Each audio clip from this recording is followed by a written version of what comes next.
Welcome to the Heidi Thorne Show. I'm your host, Heidi Thorne, and in this podcast, I share my real-world self-publishing and small business experience with you. Before we get started, I just want to remind you, like, comment, share, follow, and subscribe. Now let's get on with today's show. Self-published authors can get into self-pity mode when they see their book sales aren't meeting their goals or needs. While reflecting on how your book marketing might not be measuring up can be valuable, it pays to look at macro trends in book reading and buying habits that could be impacting your sales. It might not be you. According to a Pew Research report published in January 2022, 3 in 10 Americans now read ebooks, which is up from 25% in 2019. However, in the same study, 65% of adults reported having read a print book in the past year. It is difficult to tell if this increase in ebook consumption is due to more widespread adoption of the format. The study was done in early 2021. So there's the possibility that this uptick could be still due to more ebook buying during the pandemic when people were not buying books in retail and sought no contact buying options. As I've mentioned elsewhere, I am shocked at the slow adoption rate of ebooks. With the rise in consumption of media on smartphones and tablets like the iPad, it would seem to be a natural evolution. Back in time, we went to the movie theater to watch movies. Now that's becoming a historical artifact that I don't think even Spider-Man sequels will be able to save for too much longer. Why the resistance? I'm wondering if this is due to the early ebooks being device dependent on devices like the Kindle. Did people think ebooks were not readable on other devices? The Kindle was launched in 2007, and so was the iPhone. The Kindle app, which enabled reading of Kindle books on other devices, was in the Apple App Store by 2009. These two game-changing technologies were developing in parallel.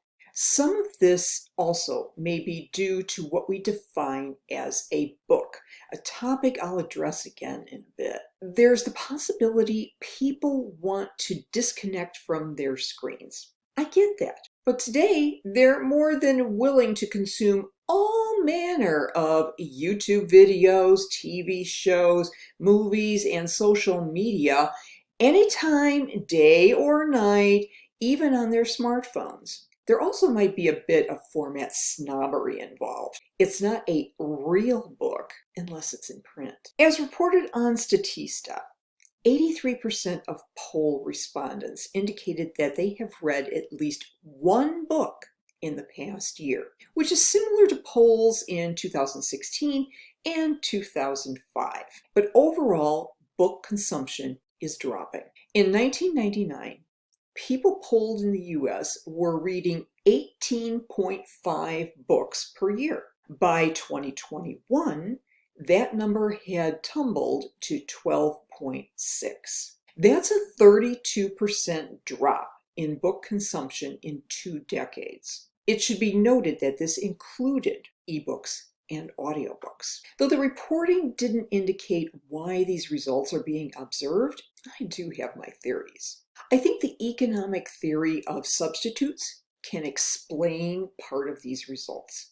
Today, people have a wealth of content that can be substituted for book reading. Looking at 1999, the era of social media, YouTube, and podcasts hadn't really dawned yet. Today, people have more choices and can satisfy their information and entertainment needs in a variety of ways that weren't available before. The amount of disposable time may not be that much different than in the past. As more and more choices break onto the content landscape, people may substitute these new content channels for books. Readers polled may not even realize that their book consumption habits have changed over time. They don't think, hey, I'm consuming more social media, videos, podcasts, and whatever these days, and don't have time for reading books. They just respond with how many books they're reading now and are unlikely to remember how they responded in the past. Thankfully, we have survey data from stats nerds who measure such things. I have to admit that I am just like these book readers in the general public. I'm reading less books than I did in the past. I just don't have the time, given the time I spend in online research, writing, social media, and content creation. All I have to do is look at my personal bookshelf. The copyrights on the print books cluster around the 1990s up to about the 2010s, then kind of stop. My Kindle is now my main bookshelf. My TBR pile, print or virtual, is getting smaller. I'm even hesitant to buy books since I don't think I'll actually have the time to read them. More than half of what's on my Kindle is marked as unread, not unopened, just unfinished. Given my behavior, I feel like a hypocrite, even talking about writing and self-publishing books. But have you ever stopped to think what a book actually is? For the past half millennium or so, we've known a book as a stack of printed pages that contain a story or other information. Then when the ebook came along in the early years of the 21st century, it was kind of like its printed book predecessors. Ebook readers were about the size of a trade paperback, and the text was arranged in virtual pages. I think the biggest case for the destruction of our definition of a book is the audiobook. It's not visually bound together. There is no such thing as pages. A reader doesn't need a representation of the text on paper or a screen in order to consume or enjoy the book. We also have to consider Amazon's subscription book reading service, Kindle Unlimited.